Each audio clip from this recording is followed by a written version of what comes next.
Thank you. Dear members and friends of NSP, thank you for coming here today. I'm very happy to see you because your presence here today speaks of your desire to do something for your country, that you wish your life to have meaning not only to yourself and your own immediate circle of family and friends, but to the society at large. Now, political apathy are words that have been associated with Singapore for a very long time. But in the last election, we have busted that myth. GE 2011 showed a country in transition, a nation of people ready to take on a bigger role in shaping the future course of our country. But what kind of future do we want for Singapore? To what end do we pour our energy, time, and passion? If we move along current trajectory, what can we look forward to? A bigger population, higher GDP, 1% real wage growth, rising cost of living, greater income inequality, pushing our children to get better and better grades so that they can be more competitive in finding a job and then spending more and more time to earn more and more money to pay for a more and more expensive roof over our heads. Singaporeans are not mere economic digits. We're human beings with diverse needs beyond the physiological and the financial. And we need a more balanced system that recognizes our needs in other areas instead of pushing us along a path of greatest economic efficiency in the immediate term. So I ask again, what kind of future do we want for Singapore? Our vision, Singaporeans bold and beautiful. Our ancestors came from various different countries to a new territory. With courage and determination, they have created a new nation.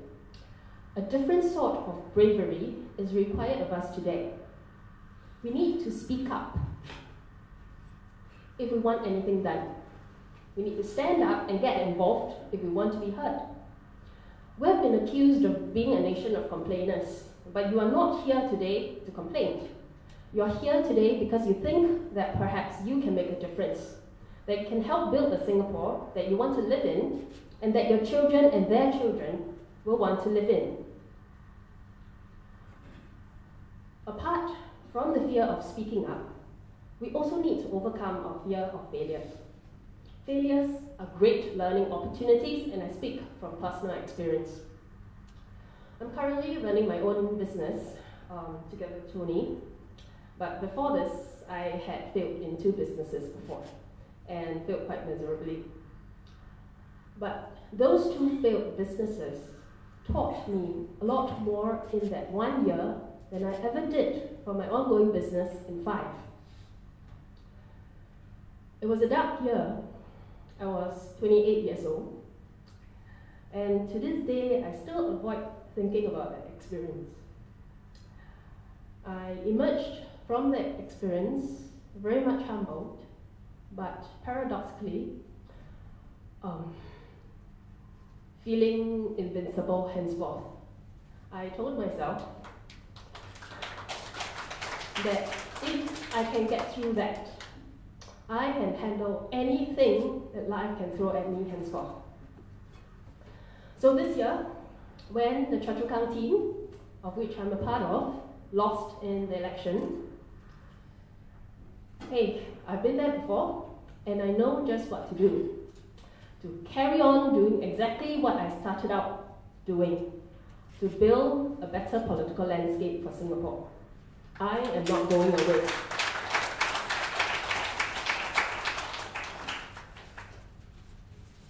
Beautiful. Now, it is often said that beauty is symmetry.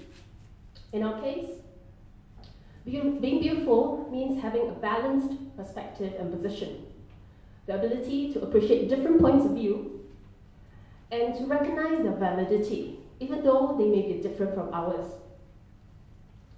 It also means showing compassion to those less fortunate, respecting every individual, and undertaking the responsibility to contribute to our society. These are values that hold communities together. To succeed as a nation, we must stay united. And to remain whole, we need to know what is straining our society and to mend what has been broken. Work-life balance has been sacrificed for GDP growth. Cost and growth pressures are straining our social fabric. Left unchecked, short-term economic gains can exact a very dear cost over the longer term. We need to right that. And this is our vision of a new Singapore, to be bold and beautiful in our thoughts, in our words, and in our deeds. Now, our mission, not surprisingly for a political party, is to get elected into Parliament, to push for laws, policies, and infrastructure that will help achieve our vision for Singapore. Core values will be people first, as Sebastian has mentioned, and very importantly, something that we want to hold very dearly, national interest before party interest. If we ever form the government, we promise never to link HDB upgrading to votes.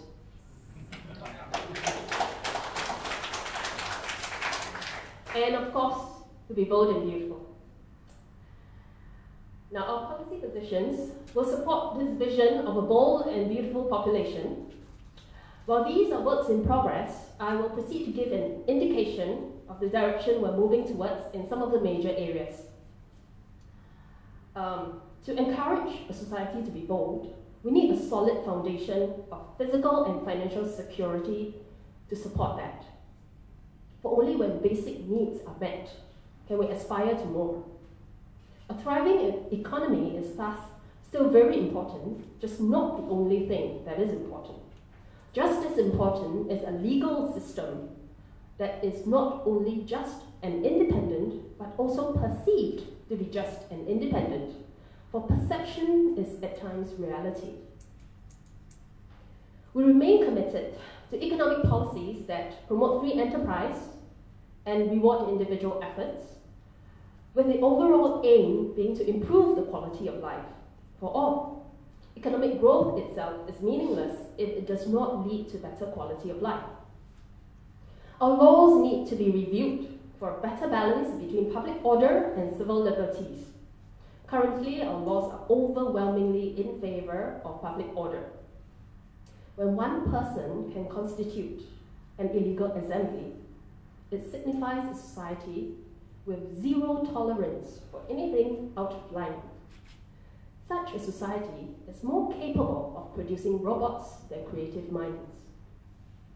We need to shift the balance towards greater acceptance of disagreements and a little disorder.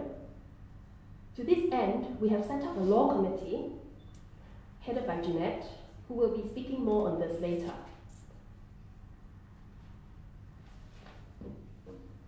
Our manpower policies should offer protection for both employers and employees from abuse in a balanced manner, ensuring fair compensation and practices.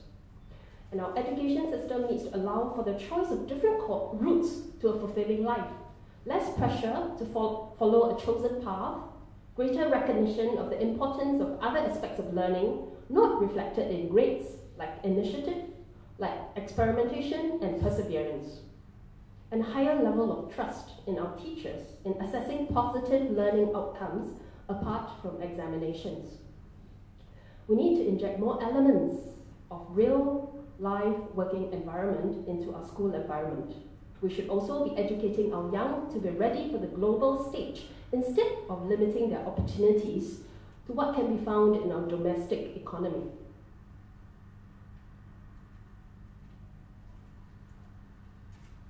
Subsidies in education, healthcare, and housing to ensure affordability and peace of mind for the lower and middle income.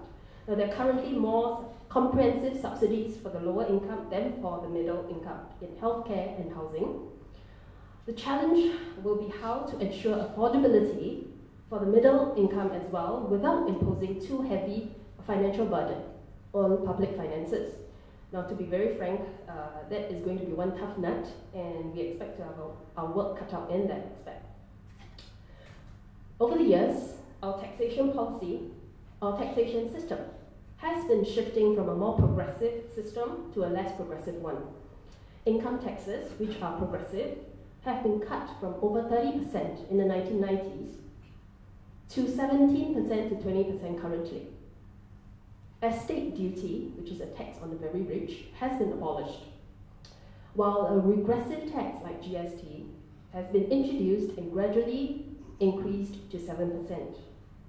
Our government has chosen to encourage businesses by cutting income taxes at the expense of reducing inequality.